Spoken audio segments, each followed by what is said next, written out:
قومی اسمبلی میں سنی اتحاد کونسل کے رکن عمر ایوب نے خطاب میں قبل از انتخابات دھاندلی اور انتخابی مہم نہ چلانے دینے کا شکوہ کیا۔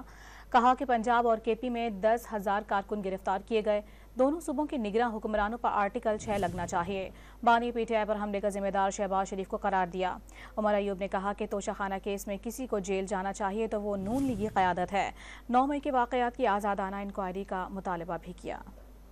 ہمارے 10,000 لوگ 5,000 ان سے پنجاب میں اریسٹ ہوئے، تقریباً 5,000 کے پی میں اریسٹ ہوئے، اور دونوں حکومتیں انلیگل، ان کا مدت معیار ختم۔ ایک ایک چیز جو انہوں نے وہاں پہ ایکشن لیا ہے، آرٹیکل 6 ان پہ لگنا چاہیے۔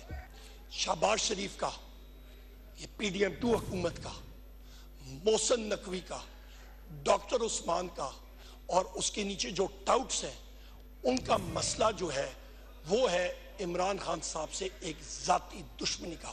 اور 3 نومبر کے بھی جو انسیڈنٹ ہوا تھا، اس کا رسپانسبل کون؟ یہی شہباز شریف جو یہاں پہ بیٹھا ہوا ہے، یہی رسپانسبل تھا۔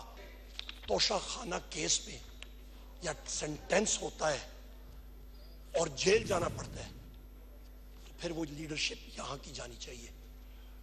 میاں نواز شریف صاحب نے ماشاءاللہ ایک مرسیڈیز بینز کار 42 لاکھ کی اس وقت تھی، انہوں نے 6,36,888 روپے لے کے ریٹین کی، گو کہ وہ انٹائٹلڈ نہیں تھے، انہوں کہندے نے چوری